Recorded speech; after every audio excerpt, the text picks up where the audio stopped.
Sasa koo linapoanzia linaanzia kuanzia upande wa juu ni eneo la nyuma ya pua. Pua kwa kawaida watu hawajui kwamba pua inaishia wapi, lakini kwa kawaida pua ina urefu wa sentimita 6. Kwa hiyo ukiingiza kama rula, kwa mfano rula, unaweza kwenye tobo la pua moja wapo unaweza kupima na kuona kama ni sentimita 6 hadi 7 ndio unafikia mwisho wa pua. Sasa mwisho wa pua pale ndipo koo linapoanzia. Kwa hiyo linaishia upande wa juu kidogo wa shingo. Kwa nashindwa kuambia kidogo kwamba kwa sababu unaweza usinielewa, lakini uelewe tu kwamba ni sehemu fulani kama sentimita kadhaa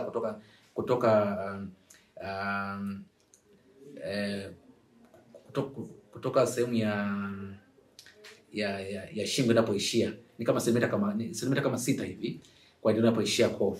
Sasa kwa hiyo koo linaanzia kama nilivyosema, linaanzia kwenye upande wa juu wa nyuma kabisa wa pua, linagusa sehemu fulani za mdomoni, mbele nyuma kabisa ya mdomo, yani sema nyuma ya ulimi. Ndipo pia ni sehemu nyingine ya koo pia, na sehemu nyingine ya koo ni sehemu ambapo sauti inazalishwa. Na nyuma kabisa upande wa sauti inapozalishwa pia ni sehemu fulani ya koo. Sasa zipo shida mbalimbali ambapo watu wanapata maeneo hayo ya koo. Na hizo shida ambazo naona wagonjwa wetu ni wengi sana ni shida, kuna kitu kinaitwa GERD au wengine wanaita LPRD. GERD inaitwa kwa kitaalamu au Kiswahili inaitwa gastroesophageal reflux disease, au wengine hiyo nyingine ambayo inaitwa LPRD inaitwa laryngopharyngeal reflux disease. Sasa hizi shida ni shida ambazo watu wanapata, lakini unakuta wanalalamika sana dalili zao ni kama wanalalamika kwamba kuna kitu kimekaba shingoni, mara anapata maumivu kwenye koo, mara kuna sauti inabadilika, mara anapata maumivu ambayo yanaenda mpaka kwenye masikio, au wakati mwingine anasikia koo linawasha, au anasikia koo labda linakauka. Unaona? Sasa hii eneo linakuwa linasumbua wagonjwa wengi, na ni wagonjwa wengi ambao naona kwenye kila kliniki ambao naona wagonjwa namna hiyo. Wagonjwa naweza kusema labda ni asilimia labda 40 ya wagonjwa ambao naona wengi wanakuwa na shida kama hiyo. Na ni shida ambayo inaudhuru watu wengi kuanzia umri wa watoto.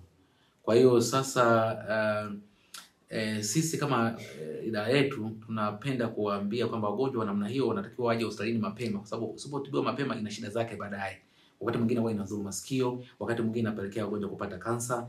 Kwa hiyo ukija hospitalini kwetu sisi tutakutibu kama inavyotakiwa na utapona. Kwa kawaida matibabu ya koo huwa yanachukua muda mrefu kidogo, lakini sisi kama idara yetu tumejipanga na wengi tunawaelimisha na wengi wanafurahia, na mrejesho unaopata ni kwamba wagonjwa wengi wanakuwa wanaendelea vizuri. Kwa hiyo ni kitu ambacho kipo sana.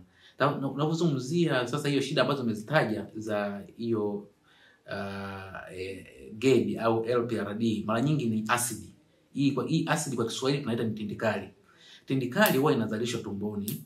Tumbo la kila mtu huwa linazalisha tindikali, na tindikali kwa Kiingereza tunaita asidi. Sasa hii asidi mara nyingi huwa ina kazi yake. Kila mtu anazalisha. Kila mmoja anazalisha na ina kazi maalum. Hii asidi kwa kazi yake ni kwamba huwa inasaidia kusagasaga chakula cha protini kama nyama, kama samaki, sawa? Kwa hivyo ni vyakula vya protini ambavyo mara nyingi lazima vilainishwe au vimeng'enywe kwa visaidiwe na hiyo maji ambayo tumbo linazalisha. Sasa kuna wakati hii asidi huwa inazalishwa kwa wingi. Kwa kawaida ina kiwango, yani hicho kiwango kila mtu anatakiwa awe nacho. Lakini ikizidi kile kiwango ina madhara yake. Ikizidi kile kiwango kuna baadhi ya asidi unashangaa inapanda kwenye koo. Sasa ikipanda kwenye koo ndipo inapozuru, inaunguza koo. Ikiunguza koo ndio inakuletea madhara namna hiyo ambayo wagonjwa wengi wanalalamika. Wanakulalamikia kwamba ninapata koo linakauka, kuna likohozi limebana linataka litoke halitoki. Kuna wengine wanakuambia kuna wakati sauti inabadilika. Kuna wengine wanakulalamikia kwamba masikio inauma. Unaona, kwa hizo ni dalili kubwa ambazo wagonjwa wengi wanakuwa nazo. Sasa shida ya ugonjwa huu ni kwamba unatibika ni kweli. Lakini kuna wakati inakuwa ni ngumu kutofautisha na magonjwa mengine ya koo ambayo ni kansa, kwa sababu dalili zao zinafanana. Kwa hivyo mtu mwingine anaweza kulalamika kwamba ana shida hizo ya dalili ambazo nimekutajia, lakini kumbe ni kansa ambayo inaanza mwanzoni, kansa ya koo.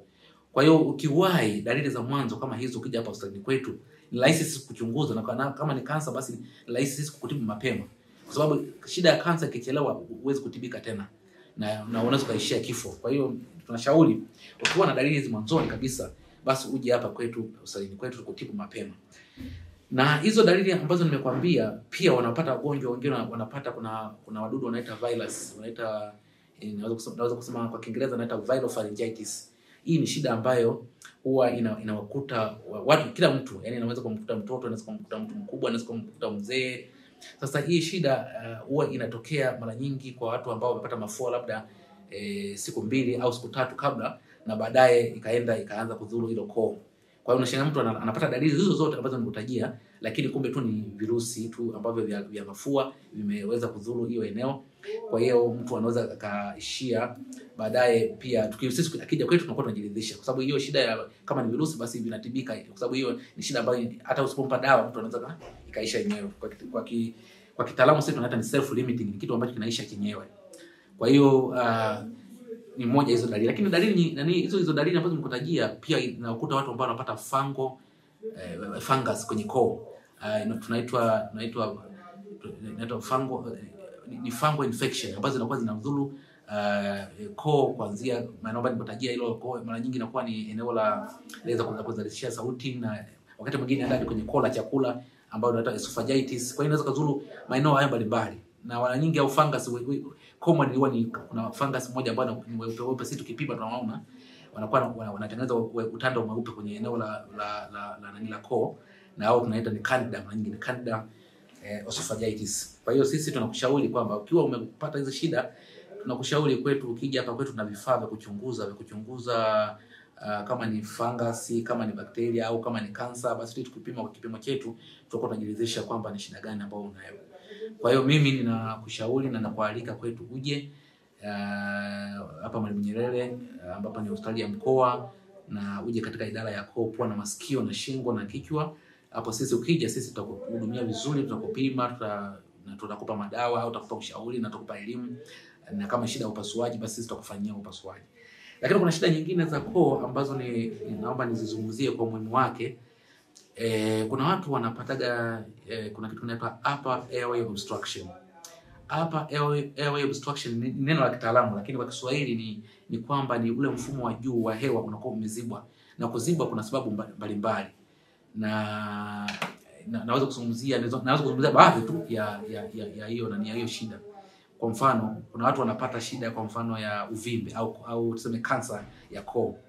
Mtu akipata shida ya kansa ya koo, mara nyingi inaweza wakati mwingine ikaziba ile mfumo wa hewa na mtu akashindwa kupumua. Kwa hiyo mtu unashangaa anashindwa kupumua, na kwambia labda nikipumua nasikia mlio, kuna wengine yani wanasikia mlio fulani unasikika, yani ni kwa sababu tu hewa haingii vizuri kwenye mapafu. Kwa hiyo kuna mlio fulani unatengenezwa, na huo mlio kwa kitaalamu tunaita stridor. Sasa hiyo stridor ni mtu, ni kama mtu ambaye amekabwa hewa, anashindwa kuingia kwenye mapafu vizuri, kwa sababu njia imebanwa, hawezi kuingiza hewa.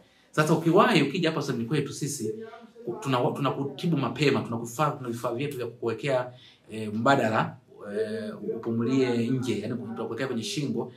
Kwa maana mengine unawekea mfumo wa kupumulia kwa nje kwenye shingo. Kuna kifaa maalum ambacho kitakusaidia kuingiza hewa kwenye mapafu, ambavyo pia tunakuwa tumeokoa maisha, kwa sababu ukichelewa tu unaweza kupoteza maisha.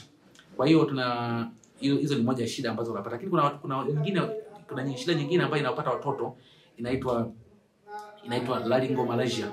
Laryngomalacia ni kwamba ule mfumo wa juu wa hewa wa mtoto unakuwa hujakuwa vizuri. Sasa hiyo shida ikitokea kwenye mfumo wa hewa au tuseme mfumo wa hewa wa juu, huwa una kofia yake ya kufunika. Yaani inatoboa, lakini pia ina mfuniko wa kufunika hiyo eneo. Sasa ule mfuniko wakati mwingine unakuwa hujakuwa vizuri. Na kama hujakuwa vizuri, basi inafika mahali unakuwa unafunika ile eneo, unafunika ile tobo la kuingizia hewa kwenye mapafu. Basi unashangaa mtoto muda mwingi anakuwa anakosa hewa, anakuwa unasikia milio, na kama mtu aliyekabwa anashindwa kuingiza hewa vizuri kwenye mapafu. Basi hizo nazo ni shida ambazo ukija kwetu tunaweza kumhudumia mtoto na akapata matibabu vizuri. Lakini ipo nyingine shida ya watoto nyingine ambayo inaitwa subglottal stenosis. Subglottal stenosis maana ni kwamba mtoto anazaliwa anakuwa mfumo wake wa hewa unakuwa uko narrow, yani unakuwa ile tobo lake linakuwa dogo kupitiliza, kiasi kwamba hewa haiwezi kuingia kutosha kwenye mapafu. Kwa hiyo ni shida pia kuna watoto wanazaliwa nayo. Kwa hiyo sasa ukiwa una shida kama hiyo au mtoto unaona mtoto labda akiwa anapumua unasikia sauti ambavyo vielewi, muaishe hospitalini. Ukiwa na yani anapumua kwa shida au unaona kama kifua kinabonyea, unashangaa wakati mwingine kama ananyanyua mabega au kwenye eneo fulani la shingo kama anabonyea zaidi, basi muaishe hospitalini. Akija hapa kwetu sisi tutamchunguza, tutajiridhisha kama ni shida gani, na kama ni shida ya upasuaji na kama ni shida ya madawa tutakushauri na kukuelimisha na kukutibu kama miongozo inavyoelekeza. Kwa hiyo nakushauri pia uje hapa hospitali kwetu, utachunguzwa na utapata matibabu ambayo pia yatakusaidia.